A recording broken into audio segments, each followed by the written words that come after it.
I think this is as far as I remember now.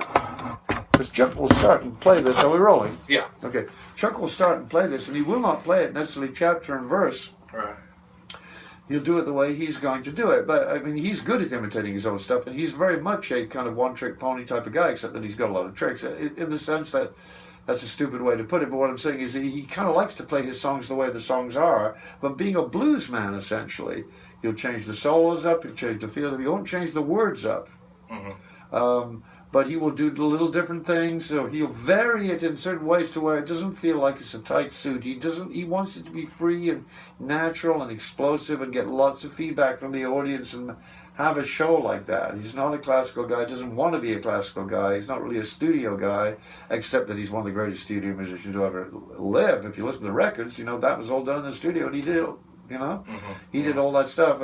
There are two guitar players on quite a lot of the tracks after a while, and there's even, you know, he's not always exactly the same ensemble, right? And it starts off with Chess Records, Lennon Chess, and with people like, you know, Howlin' Wolf and Muddy and Willie Dixon dropping in to see what the fuck this was. You know, he caused quite a stir on that because they'd been straight blues up to that point. They had anybody like Chuck on the label, and it shook them up. It was so fast and so many words, and it was just so new, you know. And Chuck was writing things on the sessions, and he'd be saying, and have you got any paper? You know, nobody would have any paper. What would they have paper for? You know, so I didn't write nothing down, right?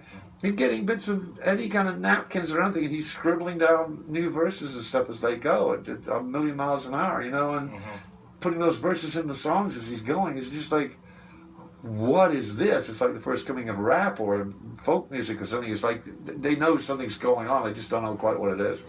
So anyway, this is the chapter and verse intro then to Johnny B Goode. So.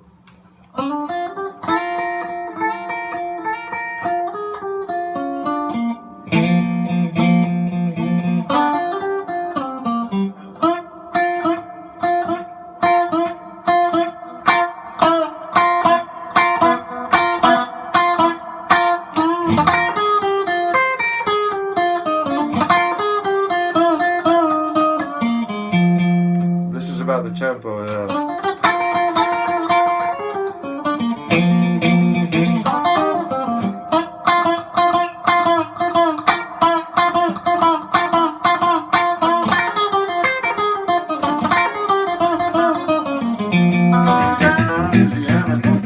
It's a bit quick, I think, maybe. It's a bit slower than that. But Hendrix played it about like I just played it.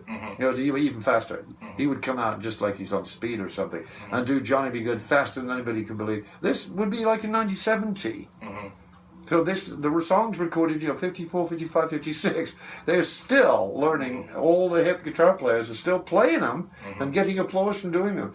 If you listen to things like, you know, the famous live recording of Eric Clapton's Crossroads from about that same period of time, and I think it was edited by Glyn Johns, and was it, you know, it's to this day this epic thing of like, oh, Crossroads, even as a Crossroads Center, you know, and a Crossroads Festival, right? That song is, and of course he loved Robert Johnson who wrote the song, but if you listen to it, you hear a lot of the time he's Chuck Berrying on the rhythm.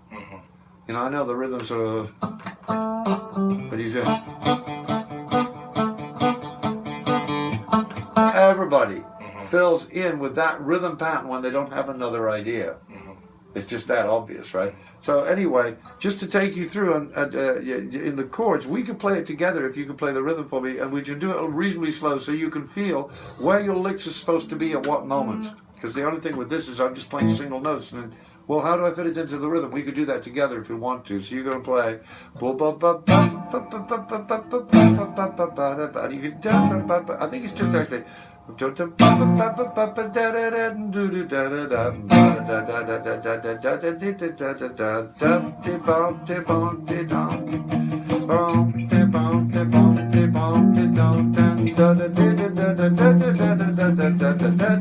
5 chord right. Okay, now here we go. Okay, 1, 2, 3.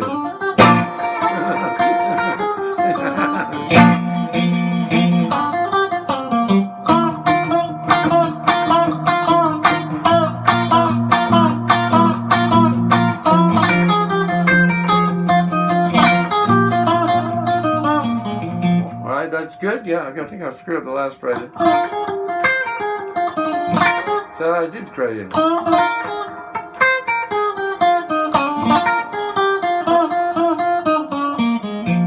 That's it. Good? Cool. Chapter and verse. Cool, man.